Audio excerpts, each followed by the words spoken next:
Welcome to Racing Recaps. I'm Sales Managing Editor Lydia Mullen, and today we're talking about Leg 6 of the Ocean Race.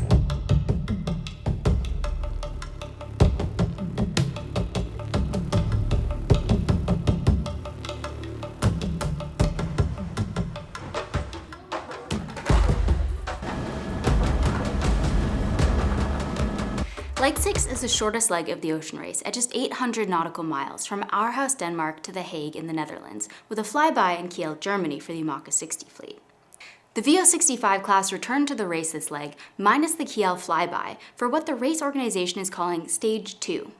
5 of the 6 boats that sailed Stage 1 from Alicante, Spain to Cabo Verde in January will return for Stage 2, with the third place Ambersail 2 dropping out of the race. Though the two fleets were sailing concurrently, we're actually going to start with the Imoca 60s and then do the VO65 so that the recap doesn't get too confusing. The Imoca 60 fleet graced the start line with 5 boats for the first time since Imoca, Brazil, with Kiel Environment rejoining the race after pulling off some significant repairs and a mast replacement.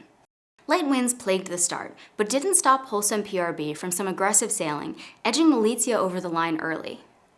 The fleet turned south to Kiel, contending with some patchy winds through a fairly narrow slot of water between islands. This made for limited options to take risks, and as you can see from the tracker, the boats stayed pretty close together during the initial journey to Kiel. Those light and shifty winds kept the fleet compressed and the leaderboard changing, even as Wholesome PRB's new skipper, Benjamin Schwartz, proved himself, leading the race for much of the way south. Getting into Kiel is going to be super tricky because we're going to have to respect the mark of the fairway, and they expect to be 100,000 people watching and 1,000 boats on the water, so it's going to be super tricky to sail there. Former skipper Kevin Escoffier has stepped down after allegations of misconduct during the Newport stopover surfaced. Ultimately, 11th Hour Racing Team slipped by Wholesome and arrived at the flyby course first. This course draws a Y-shaped path with a few turning marks to bring the boats close enough to spectators on shore to have a good view of the racing.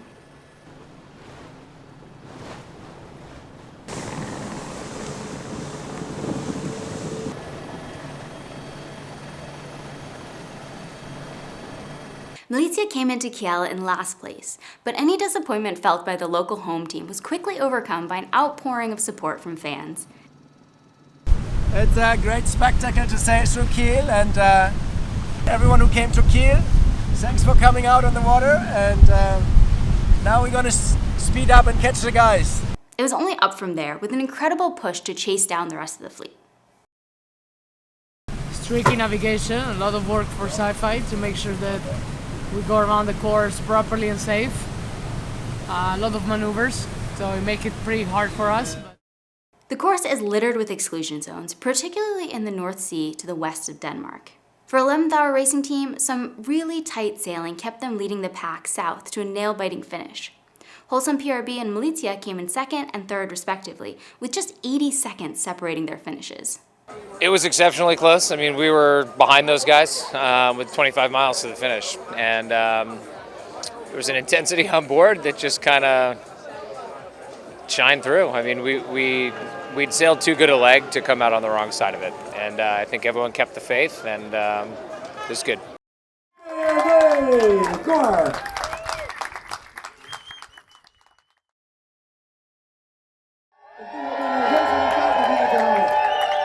Biotherm finished in 4th and Kiel Environment finished 5th. And though this was their chance to finally put some points on the scoreboard after 4 consecutive missed scoring opportunities, Kiel was penalized for exceeding the allowable number of sails on board, bringing their net points for this leg back down to 0. The Leg 6 scores put 11th Hour in first place overall by 2 points, meaning that Wholesome PRB would have to beat them in Leg 7 by at least 3 places in order to win the ocean race. Malizia is 4 points behind Wholesome, meaning that it's unlikely that they'll move up to second on the podium. However, if they can make up that 4-point difference during Leg 7, they would likely beat Wholesome PRB in a tiebreaker based on the current Import Series standings. These short races have been sailed in each stopover city to be used in the event of a tie in the final standings. The VO65 fleet sailed at the same time, but had a fairly different race, skipping Kiel and heading north to a turning mark off Norway before heading down for a zigzagging course in the North Sea. The short nature of the leg makes it quite intense. Our maneuvers have to be super slick. We have to be really on the ball with this one. there's not so much room to stretch your legs and make up miles if you make a mistake. Yayo led the pack out of Aarhus, but light winds kept the fleet close and Wind Whisper overtook them as the new breeze set in.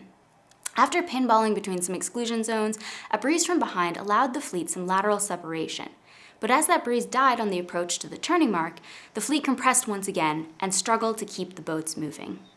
Around the next turning mark, the VO65s were met with the Imoca 60 fleet, and the two pretty much stayed together for the remainder of the leg.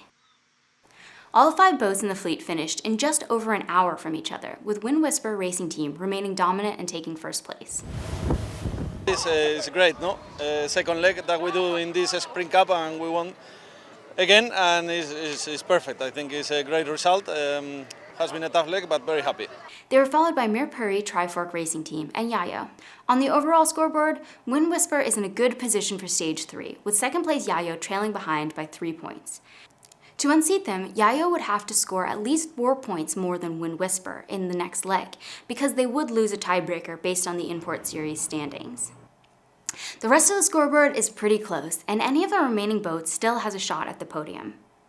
Next time I see you, the race will have reached its final stopover in Genoa, Italy, and we'll have 2 winners of the 2023 Ocean Race. I'll be at the stopover to show you around, so check back in on Sail's social media. And in the meantime, you can find more information about the race at sailmagazine.com or theoceanrace.com.